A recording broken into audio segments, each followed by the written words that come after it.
दीक्षांत समारोह किसी भी विश्वविद्यालय के लिए खास मौका होता है। यहाँ छात्रों को उनकी मेहनत का सम्मान मिलता है और उनके भविष्य की नई शुरुआत होती है। लेकिन गोरखपुर विश्वविद्यालय के 45वें दीक्षांत समारोह में सम्मान के साथ साथ विश्वविद्यालय की व्यवस्थाओं पर भी सवाल उठे। राज्यपाल और कुलाधिपति आनंदीबेन पटेल ने छात्रावासों, भोजन व्यवस्था, अधूरे निर्माण कार्यों का निरीक्षण किया और अधिकारियों को 3 महीने के भीतर सभी कमियां दूर करने के निर्देश दिए। देखिए ये रिपोर्ट।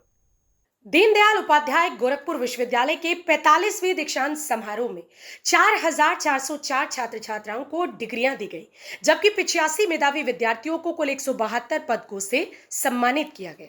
समारोह को संबोधित करते हुए उत्तर प्रदेश की राज्यपाल एवं कुलाधिपति आनंदीबेन पटेल ने छात्रों से कहा कि शिक्षा का उद्देश्य सिर्फ डिग्री हासिल करना नहीं है, बल्कि समाज और देश के प्रति अपनी जिम्मेदारियों को भी समझना है। उन्होंने पंडित दीनदयाल उपाध्याय के अंत्योदय के विचार को अपनाने की बात कही और कहा कि शिक्षा का लाभ समाज के आखिरी व्यक्ति तक पहुंचना चाहिए।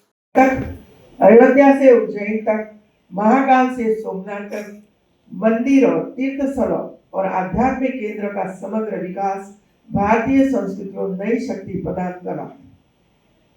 वह विकास पत्थरों का नहीं है, आस्था का है। यह निर्माण भवनों का नहीं है, भावनाओं का है। यह पुनः जागरण केवल धरोहर का नहीं है, बल्कि उस सनातन चेतना का है जिसने हजारों वर्षों से भारत की आत्मा को प्रकाशित रखा है।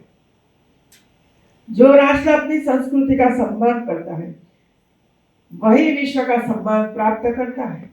जिसकी स्मृतियां सुरक्षित रहती है, उसका भविष्य भी सुरक्षित रहता है। विरासत और विकास जब साथ साथ चलते हैं, तब इतिहास गौरव बनता है, वर्तमान शक्ति बनता है और भविष्य विश्वास बन जाता है। आप सब ये संकल्प लें कि आधुनिकता की ओर बढ़ते हुए अपनी सांस्कृतिक जड़ों से जुड़े रहेंगे, विज्ञान को अपनाएंगे पर संस्कार नहीं छोड़ेंगे, प्रगति करेंगे पर अपनी पहचान नहीं खोएंगे, विश्व के साथ चलेंगे पर भारत की आत्मा को सदैव अपने हृदय में जीवित रखेंगे।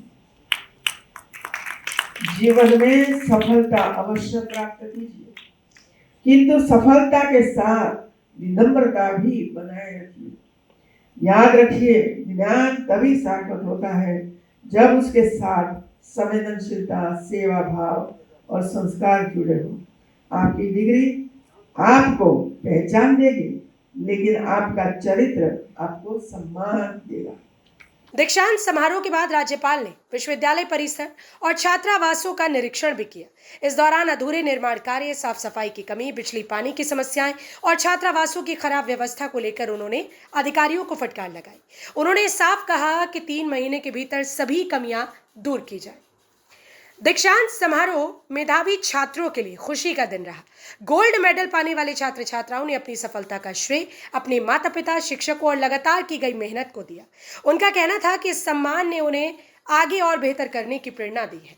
मुझे 9 मेडल मिले हैं और मैंने कंप्लीट किया एमएससी मैथमेटिक्स। इसका श्रेय किसको देते हैं? सबसे पहले तो प्रोफेसर्स को और फिर पेरेंट्स को। अच्छा, इस लक्ष्य को प्राप्त करने के लिए आपको कितना घंटे डेली परिश्रम करना पड़ा है पढ़ाई के क्षेत्र में? 7 आवर्स पर डे पढ़ना ही चाहिए मुझे लगता है, क्योंकि यही नहीं करना, कंपटीशन भी तो बहुत सारे हैं। परिश्रम मुझे 5 वर्ष लगे हैं इसको प्राप्त करने के लिए। मैं ग्रेजुएशन भी यहीं इसी विश्वविद्यालय से किया है।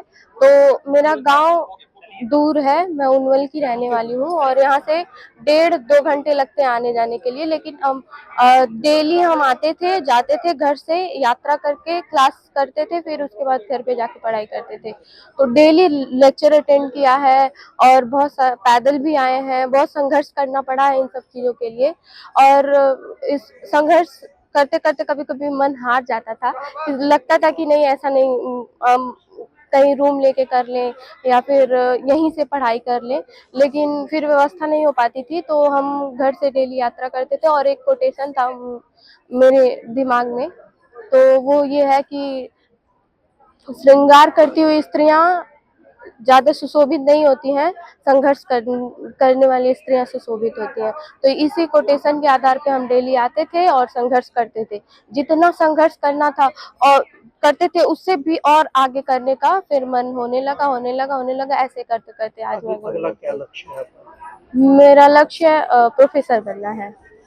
मम्मी पापा 7 है ये मेरे मेडल। कितनी मेहनत करनी पड़ी इस मेडल को हासिल करने के लिए? क्या रणनीति थी पढ़ाई को लेके?